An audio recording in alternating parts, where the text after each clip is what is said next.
Back to the programming here.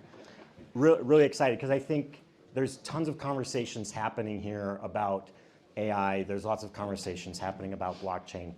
We get to talk about both of them, right? So that's really exciting.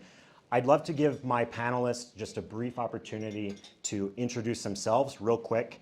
We've got a lot of questions I want to get through and cover, so we're going to probably do some sort of rapid fire here. So Sandy, welcome. Thank you. My name is Sandy Carter. I'm the COO for Unstoppable Domains, which focuses on digital identity. And I also founded Unstoppable Women of Web3 and AI. Thank you for having me. So my name is Vijay Pravin. I'm originally from India, but living in Munich, the city of Oktoberfest, for the last decade. And I'm the founder and CEO of bitsCrunch. We are into NFT analytics and forensics. And recently we closed one of the fastest ever sale on CoinList history. Congrats. Go ahead, Paul. Hi everyone, I'm Paul Meeusen. I'm the head of partnerships at DFINITY. I started DFINITY as the CFO. That's my background. I'm a finance and risk person. As you can imagine, here in Switzerland, I used to work for a little company called Swiss Re and landed in blockchain that I thought insurance policy is the best example to write smart contracts. Thanks, Paul. Hey everyone, Tom Duff Gordon. So I'm the VP of International Policy here at Coinbase. So kind of my job based in London, the unenviable task of talking with governments and regulators kind of all around the world and trying to convince them that, you know, money and financial assets are all coming on chain. Excellent. Thank you so much. All right, Sandy, let's start with you. So let's talk about AI and blockchain. How and why is AI really a driving force behind blockchain and sort of the future evolution of the technology? So this is a big question. So what I see is that AI is actually going to drive the adoption of blockchain even faster than it's going today. And how do I see that? Well, Unstoppable, our unicorn company, is a digital identity company. And by being based on chain, it's now verifiable someone's identity. And one of the biggest problems that we see in AI is the problem of deepfakes. I just did a keynote for a group of 150 CEOs, and they told me their biggest issue is how do we deal with all the bots that are out there and all of the deepfakes that are out there. So by using and leveraging blockchain, now you can do a trust verification that something that you publish, whether it's text or video or a picture, is actually real and verifiable. So I don't know if you guys remember the Pope, when he was seen in a Ballman puffer jacket, went viral, 3 million views of that post. Ballman was really rocking it. And then it turned out that that was a picture created by AI, and it was a fake. It was a fake picture. So many people felt like they were fooled. But imagine if instead that picture had had a verified check on it that said the Pope basically authorized this with a check mark, so you could tell that that picture came from the Pope or not. That is the power I see of blockchain plus artificial intelligence, and something that we have now patented at Unstoppable. Thank you, Sandy. So, I mean, a lot of things about blockchain are about trust, right? So, Vijay, let's turn to you because there's lots of fraud, right? There's lots of malicious activities on blockchain. So how do you think about blockchain and how can AI really be utilized to accelerate that trust and combat fraud and malicious activities on blockchain? So if you see what's stopping people from getting into the digital asset space, it's mainly the trust. And that's where people were not really sure if they have to really get into it because somebody is talking about it, right? And that's what we are able to solve using bitsCrunch. So we would like to be the chain analysis of the NFT space, where we see if there are any wash trades happening in the space, and not just wash trades, but the money laundering effect coming into the NFT space. That is also something that we are tracking. And we use AI since inception of bitsCrunch. We use AI not just because ChatGPT is now the top of town, and we use AI for detecting the fair price of NFTs. Because people heavily rely on floor price, but you want something else on top of floor price, and that is something that we develop in bitsCrunch. And also, as Sandy rightly mentioned, you are not really sure if that asset is real or fake, right? Because anybody can check that out and then put it on a different blockchain or a different marketplace. So we are also helping brands prevent their IPs using bitsCrunch tools. So yeah, in a way, we want to put back the trust among people, those who are uncertain. I mean, this crowd is packed because we all believe in this ecosystem.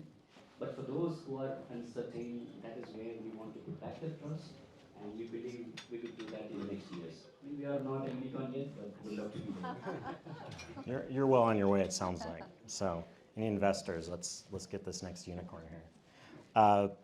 So, Paul, let's talk a little bit more about AI and blockchain, specifically related to the data sets, right?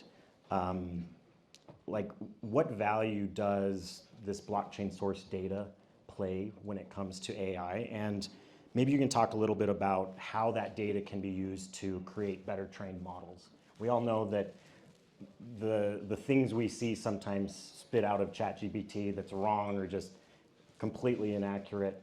A lot of it is because the data models weren't full, right? So I'd love to hear your thoughts on that.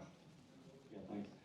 I think it can work both ways, actually, blockchain using AI technology and vice versa. So what I mean with that is, we know what blockchain is good at, right? So instant settlement of transactions, peer-to-peer, cryptographically insured and tokenized, right? Okay. If you think about that, often in these smart contract execution, you need some external data to look up, like programmers call that a query call. Let's say a credit score, a medical record. And typically blockchains can do that, they call it oracles.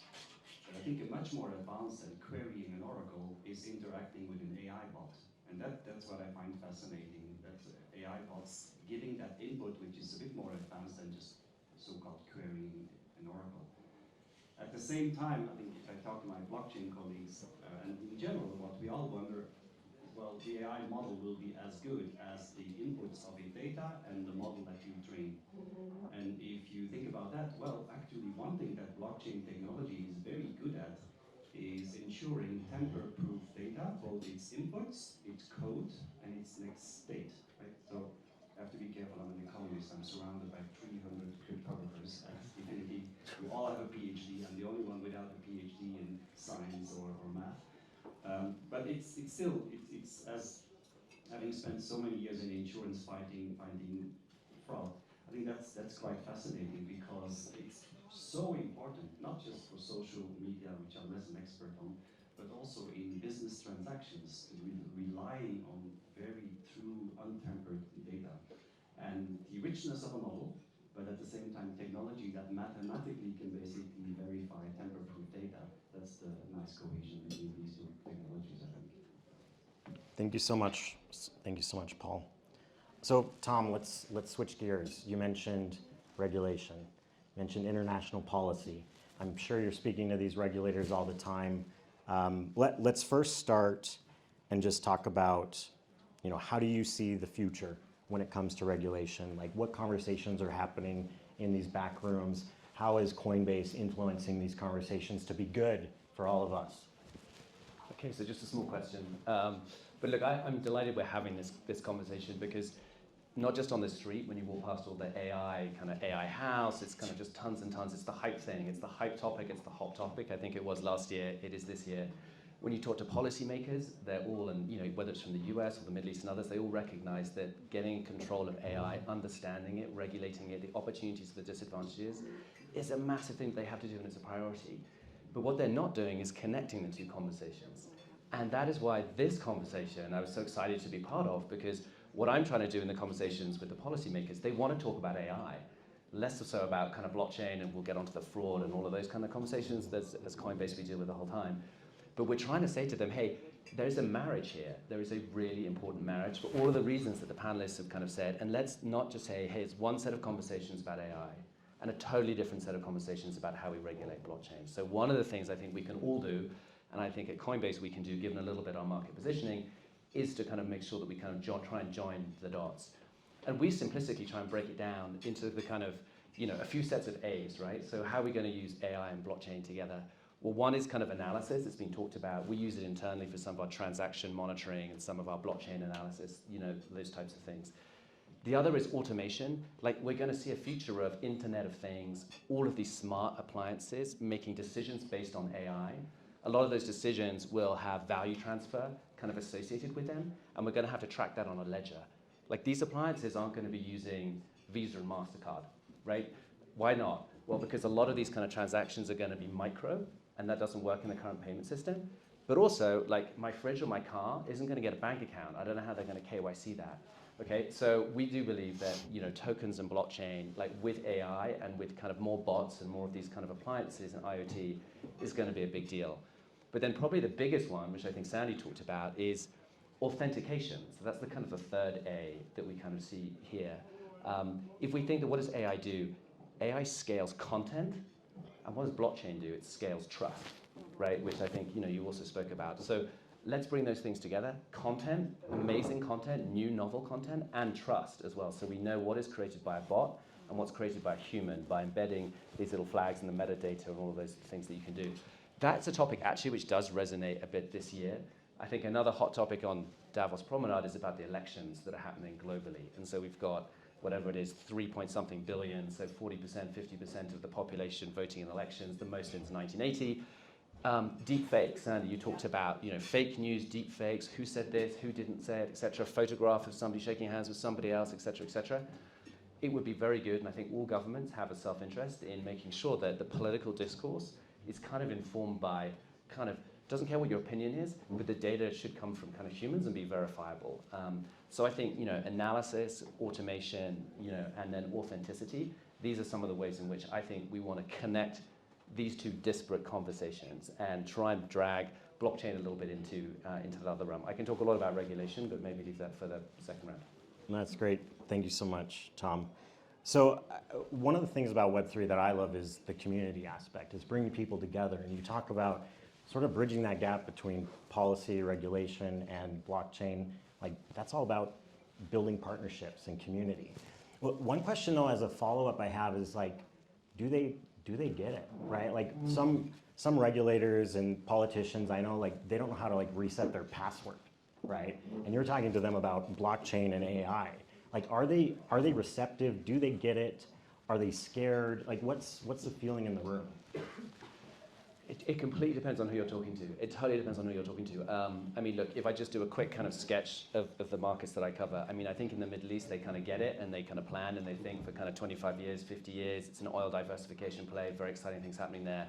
Japan, financial center, they've had kind of blockchain kind of rules for a few years now. Hong Kong is moving in the right direction. Singapore similarly.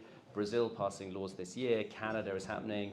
Stablecoin rules in Europe go live this year. The UK is developing a framework. So everybody's on that journey. I think the big interesting ones to watch are places like India, right? Huge opportunity for Web3 in India. I think they see that potential, but again, this conversation around, can we trust it, fraud and scams, and that is the biggest, it's the explainability of what blockchain is and does, and then it's getting past these headlines around the kind of fraud and scams off the back of a difficult year where we had some very high profile kind of like stories coming up. So it's very much depends on who you're talking to, but the people who do get it tend to be the governments, and then the regulators, that's a separate story, right? Because the incentives are skewed in different directions, and so that's, that can be a harder task, but we're on the journey. Thank you, Tom. Sandy, a follow-up. Oh, I was just going to say, one of the things that I'm most concerned about being from the United States with such a big power is that I don't see the regulators or the government taking the time to really learn about the technology. So I was in the Middle East, and I met with very high-level government officials who understood blockchain. Like, I didn't have to start from ground zero. I see it in Singapore. I see it across the ways that I've traveled.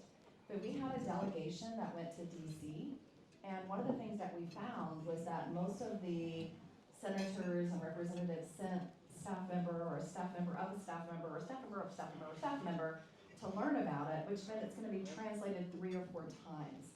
And I think it's really important that education in this space happen both on the blockchain side and on the AI side. Paul. The key thing is dialogue, right? So I wasn't born here, but I lived here for 20 years now, so I've negotiated with FINMA, with all possible Swiss tax authorities. We're just a small little country, but hopefully since last night we're about to negotiate peace in Ukraine.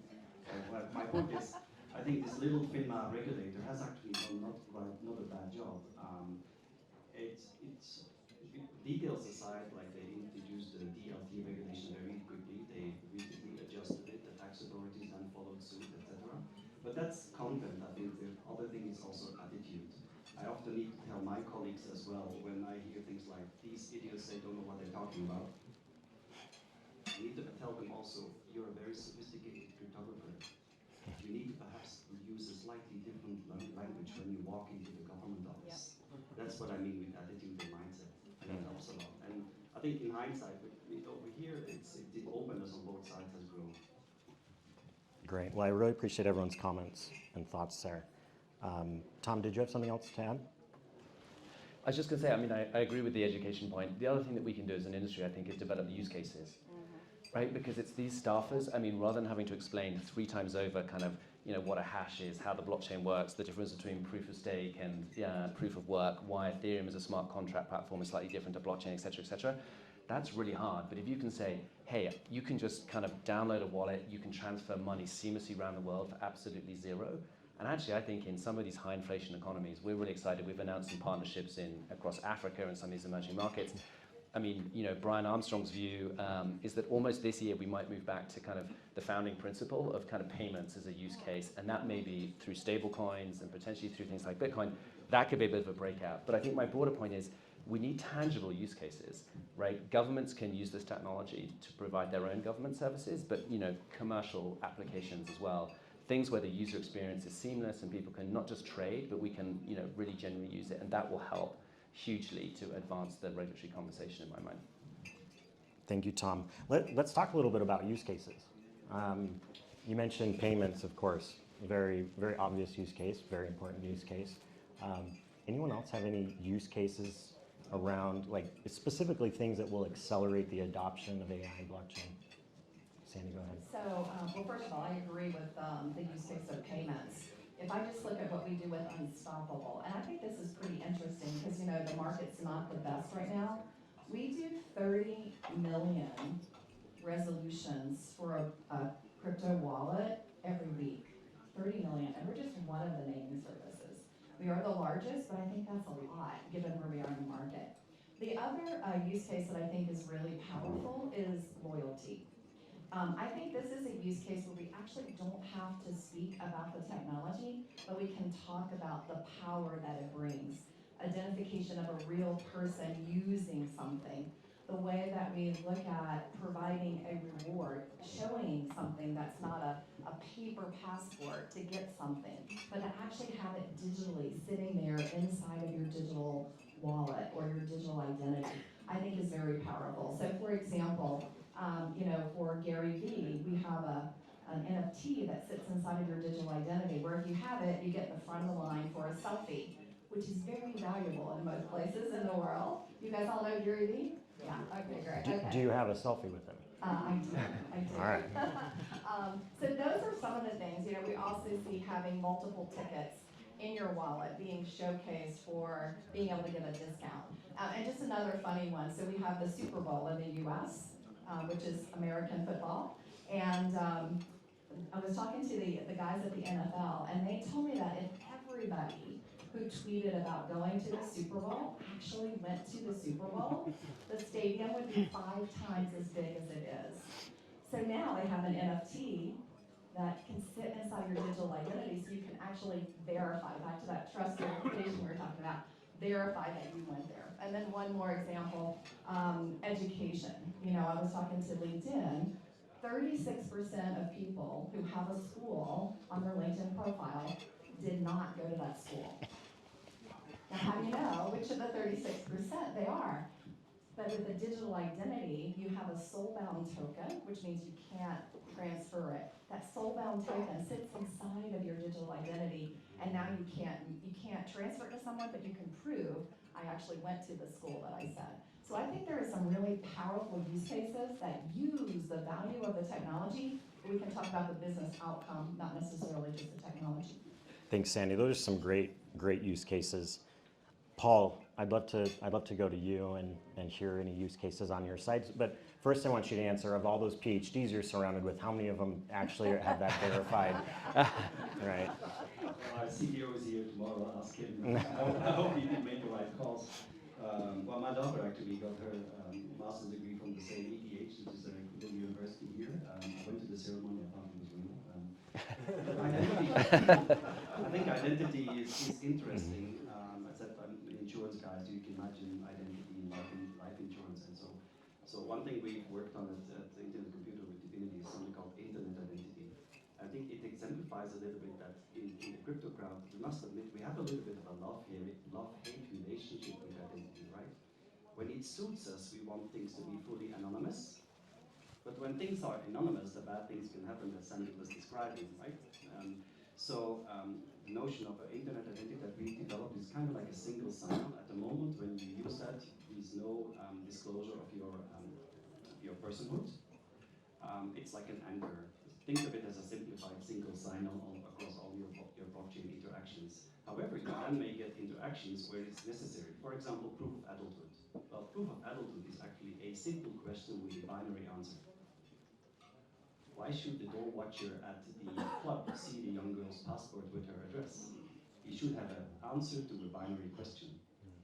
So it's a little example, we call that verified credentials. So for that entrance, you need one piece of verified credential. To be onboarded with Coinbase, I need a whole set of verified credentials. And disclosing these verified credentials for the purpose of the transaction and just that counterparty, and be limited to that, that is like an interesting use case that we've been working on. Thank you, Paul. Vijay, real quick, I'd love you to answer the question, then we'll go to one final question and end on time for Sagar here. Yeah, I mean, I see loyalty as also one of the biggest use cases, and along with that, gaming. I mean, you have invested in a lot of gaming. Everybody talks about Web3 gaming for the last few years, and I somehow feel that it is coming this season, this cycle, because a lot of games have been building since early last cycle, and it takes time. That is what people need to understand. Everybody thinks that, okay, gaming, then they pour millions or billions of dollars and they expect something overnight. It doesn't happen that way, right? And I strongly believe that gaming will be massive and it can easily onboard millions of users in this cycle, and that's what I believe, on top of what the others said. Thank you, Vijay. All right, so last question. Each of you can take 30 seconds or so to answer it. What's, looking over the next 12 months, sort of predictions, right? What's one key collaboration or innovation that you feel is really going to accelerate the adoption of blockchain and AI most amazingly? Who wants to start? Paul, it looks like you've got an answer. 30 seconds. With one word, democratize. This is not hold hands and sing a song of peace. This is democratize the utilization, the moderation, and the sharing of data. And the key to do that, in my view, is something most of us know: decentralized autonomous organizations, where the content provider, the content user, perhaps also the moderator, is incentivized to do that. Crypto micropayments are an excellent way of doing that. And if you stake those tokens, then you actually give people a vote. Liquid democracy. There's examples of that already. I wish we see more.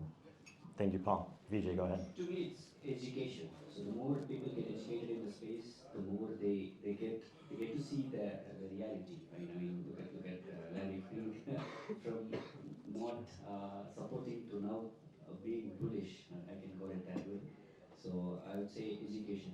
So that's going to be the massive thing. So let's educate people tirelessly. Let's keep on going, and then evangelists like Yard or Anthony Tharmaji and all these folks who are in this room. I strongly believe that wherever we go, we talk about Web3, blockchain, and the nuances of it, and then the world will slowly submit to it. Thanks, Vijay. Tom, let's go to you, and then we'll finish with Sandy. Yeah, so for me, I think the big theme for Coinbase, the big theme this year is obviously economic freedom, right? And people kind of realizing that this technology actually helps them. So we just signed a deal with a company called Yellow Card, which gives us access to about 50% of the population in Africa, where the average inflation is more than 20%, something like that. And we're going to effectively give them free access to USDC, and they're going to be able to receive that, and they're going to be able to send it all for free on base our layer 2 blockchain. Like that, I think is going to be huge. If people realize they can do that, they can save, and their savings and their earnings are not going to be eroded by the mismanagement, fiscally or monetary, by whatever system they live in. I think that could be extremely powerful, and we're hoping there'll be a lot of adoption.